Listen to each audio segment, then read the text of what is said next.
Hello everyone, welcome back to another important video of Investing for Beginner series. Tax planning and tax saving हमारे लिए उतना ही important है जितना investment करना। Proper tax planning करके आप अपना टैक्सेबल इनकम कम कर सकते हैं एंड आपको तो पता ही है money saved is money earned. Government ने हमें टैक्स डिडक्शंस के ऑप्शंस दिए हैं, देन हमें उन सब का प्रॉपर यूज़ करना चाहिए। सो आज हम बात करेंगे about HRA, house rent allowance. अगर आप सैलरीड एम्प्लॉय हैं तो आप कितना HRA क्लेम कर सकते हैं। अगर आप सेल्फ एम्प्लॉयड हैं देन आप HRA कैसे क्लेम कर सकते हैं।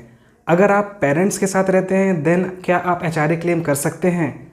होम लोन के साथ क्या HRA क्लेम किया जा सकता है। ये सभी पॉइंट्स हम डिस्कस करेंगे आज के वीडियो में।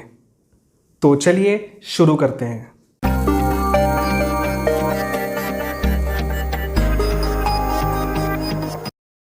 फ्रेंड्स, दिस इज़ अशोक, याद है ना आपको? अगर नहीं है देन म्यूचुअल फंड वाले वीडियो में आप देख सकते हैं, लिंक आपको डिस्क्रिप्शन बॉक्स में मिल जाएगा। हमने देखा था कि अशोक अपना घर कंस्ट्रक्ट करवा रहा है। करेंटली अशोक रेंटेड हाउस में रहता है। अशोक को हर महीने उसकी कंपनी से HRA कॉम्पोनेंट मिलता है, बट अशोक को ये डाउट है कि HRA से हम कितना टैक्स डिडक्शंस क्लेम कर सकते हैं। सो चलिए ये डिस्कस कर लेते हैं।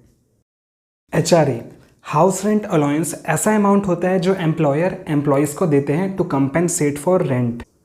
फॉर एग्जांपल, आप भोपाल से हैं एंड जॉब लोकेशन पुणे है, देन आप वहाँ रेंट पे रहेंगे। सो कंपनी आपके सैलरी कंपोनेंट में HRA इंक्लूड करेगी सो दैट आप अपना रेंट पे कर सकें। एंड हमें जो HRA मिलता है उस पर हम इनकम टैक्स डिडक्शंस क्लेम कर सकते हैं अंडर सेक्शन 10(13)(a। आप HRA से कितना टैक्स रिडक्शंस क्लेम कर सकते हैं ये डिपेंड करेगा कि आपको कितना HRA मिलता है, आप कितना रेंट पे करते हैं एंड करेंट जॉब लोकेशन क्या है। टैक्स स्लैब चूज़ करने के लिए आपके पास दो ऑप्शंस होते हैं, old tax regime and new tax regime. ध्यान देने वाली बात यह है कि HR deductions new tax regime में नहीं मिलता है। अब हम HRA कैलकुलेशन को समझ लेते हैं। आप कितना HRA डिडक्शन क्लेम कर सकते हैं, ये 3 नंबर्स का मिनिमम होगा। ये 3 नंबर्स क्या है?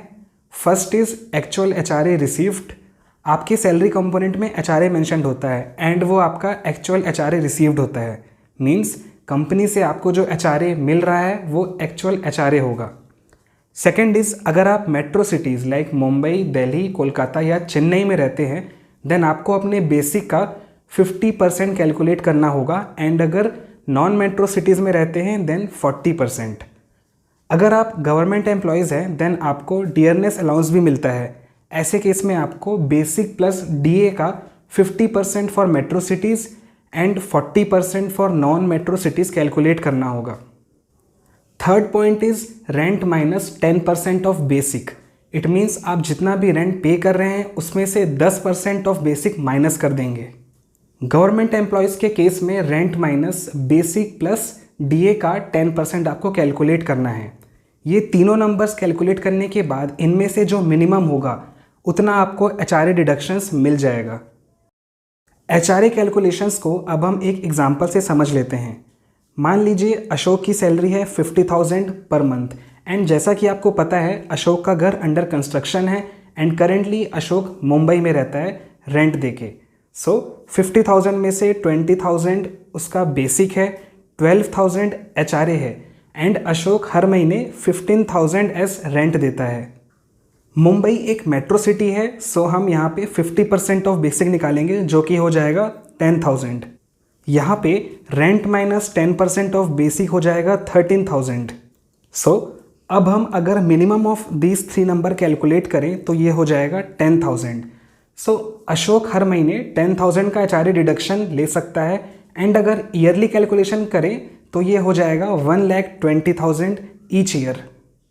अशोक को 1,20,000 रुपये पे कोई भी टैक्स नहीं देना होगा एंड ये उसका HRA डिडक्शंस के अंडर आ जाएगा। HRA डिडक्शन कैलकुलेशंस को ईजी करने के लिए मैं एक वेबसाइट क्रिएट कर रहा हूँ एंड मैं बहुत जल्द उस वेबसाइट को रिलीज़ करूँगा जिसके थ्रू आप अपना HRA डिडक्शन बहुत ईजीली कैलकुलेट कर पाएंगे। अब हम HRA रिलेटेड कुछ इंपॉर्टेंट पॉइंट्स डिस्कस कर लेते हैं। फर्स्ट इज़, अगर आपका एनुअल रेंट 1 लाख से ऊपर का है देन आपको लैंडलॉर्ड का पैन कार्ड भी देना होगा एंड अगर लैंडलॉर्ड के पास पैन कार्ड नहीं है देन आपको साइंड डिक्लेरेशन लेना होगा कि उनका पैन कार्ड नहीं है। सेकेंड पॉइंट इज आपको सभी रेंट रिसीट्स संभाल कर रखने हैं एज रेंट प्रूफ, एंड अगर पॉसिबल हो देन रेंटल एग्रीमेंट भी ज़रूर बनवा लें जिसमें रेंट मेंशन्ड हो। थर्ड इंपॉर्टेंट पॉइंट इज अगर आप इन्वेस्टमेंट डिक्लेरेशन करते समय HRA डिक्लेयर नहीं करते हैं या फिर आप अपनी कंपनी में रेंट रिसीट सबमिट करना भूल जाते हैं देन आप जब ITR फाइल करेंगे तब HRA डिडक्शंस क्लेम कर सकते हैं। रेंट रिसीट्स नहीं सबमिट करने से हो सकता है कंपनी ने आपका ज़्यादा टैक्स काट दिया हो। ITR फाइल करके आप HRA डिडक्शंस क्लेम कर सकते हैं एंड जितना भी आपका टैक्स रिटर्न बनेगा वो आपको वापस मिल जाएगा। बट आप अपने रेंट रिसीट्स ज़रूर संभाल के रखें सो दैट अगर इनकम टैक्स डिपार्टमेंट से कोई क्वेरी आए तो आप रिजॉल्व कर पाएँ। हम जब भी कंपनी ज्वाइन करते हैं देन हमें उस फाइनेंशियल ईयर के लिए इन्वेस्टमेंट डिक्लेरेशंस सबमिट करने होते हैं। I will make a separate video on this topic. अगर आप खुद का काम करते हैं, सेल्फ एम्प्लॉयड हैं या फिर आपके सैलरी कंपोनेंट में HRA मेंशन नहीं है, ऐसे केसेस में आप सेपरेट सेक्शन 80GG के अंडर HRA क्लेम कर सकते हैं। आप सेक्शन 1013A के अंडर HRA क्लेम नहीं कर पाएंगे। ध्यान देने वाली बात यह है कि आप जिस भी सिटी में काम कर रहे हैं या फिर रहते हैं उस सिटी में आपके वाइफ या हस्बैंड के नाम पे घर नहीं होना चाहिए। ऐसे केसेस में आप किसी भी HRA सेक्शंस में क्लेम नहीं कर सकते हैं। जैसा मैंने आपको बताया कि आप सेल्फ एम्प्लॉयड हैं या फिर HRA कंपोनेंट आपके सैलरी स्ट्रक्चर में नहीं है देन आपके लिए सेक्शन 80GG है। इसके कैलकुलेशंस को भी समझ लेते हैं।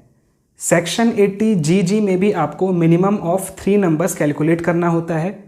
फर्स्ट इज़ 5000 पर मंथ, ये अमाउंट फिक्स्ड है। Second is 25% of adjusted total income. Adjusted income means आप अपने इनकम में लॉन्ग टर्म या फिर short term capital gains include नहीं करेंगे। Third is rent minus 10% of adjusted total income. आप जो रेंट पे कर रहे हैं उसमें से आप 10% ऑफ इनकम माइनस करेंगे। इन तीनों का जो मिनिमम होगा उतना आप HRA क्लेम कर पाएंगे। इस सेक्शन में हमारा लॉस हो सकता है क्योंकि यहाँ पे 5000 का कंस्ट्रेंट है, तो अगर आप ज़्यादा रेंट भी पे कर रहे हैं तब भी मिनिमम 5000 पर मंथ का ही HRA डिडक्शन आप ले पाएंगे। ईयरली आप मैक्स 60,000 का HRA डिडक्शन ले सकते हैं under section 80GG। Next point is जो एक बहुत कॉमन डाउट है कि क्या हम अपने पेरेंट्स को रेंट दे सकते हैं एंड HRA क्लेम कर सकते हैं। डेफिनेटली आप कर सकते हैं, बट इसके लिए आपको कुछ पॉइंट्स का ध्यान रखना होगा। आपको हर महीने फादर या मदर को रेंट ट्रांसफ़र करना होगा एंड रेंटल एग्रीमेंट भी आप बनवा सकते हैं। एंड जो अमाउंट उनके अकाउंट में ट्रांसफ़र होगा वो रिटर्न फाइल करने में एज रेंटल इनकम मेंशन करना होगा। सो ITR फाइल करना इम्पॉर्टेंट है। आप हर महीने पेरेंट्स से रिसीट्स भी ज़रूर लें एज प्रूफ ऑफ इनकम। मान लीजिए आप 30% टैक्स स्लैब में आते हैं एंड आपके फादर या मदर के नाम पे घर है, मदर हाउसवाइफ हैं एंड 5 लाख तक के इनकम में टैक्स लायबिलिटी ज़ीरो होती है। सो आप मदर को रेंट पे करके टैक्स सेव कर सकते हैं एंड ये एक लीगल ऑप्शन है। बहुत से लोग ऐसा करते हैं।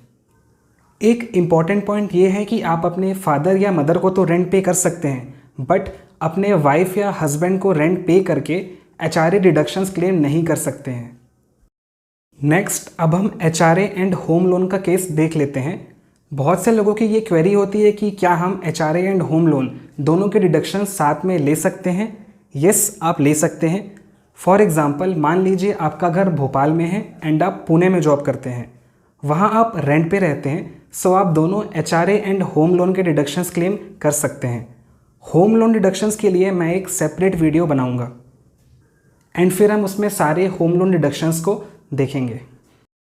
सो फ्रेंड्स, आई होप अब आपको HRA डिडक्शंस रिलेटेड सारे बेनिफिट्स समझ में आ गए होंगे। अगर आपके कोई भी डाउट्स हैं तो आप कमेंट ज़रूर करें, मैं सभी कमेंट्स का आंसर करूंगा। असेसमेंट ईयर 22-23 के लिए ITR एप्लीकेशंस ओपन हो चुके हैं। अगर आपको ITR फाइल करने में कोई भी हेल्प चाहिए तो इसके लिए भी आपको लिंक डिस्क्रिप्शन बॉक्स में मिल जाएगा, वहाँ से आप अप्लाई कर सकते हैं। Please like and share this video and subscribe to my YouTube channel Learn and Invest. Thank you and have a great day. Stay tuned.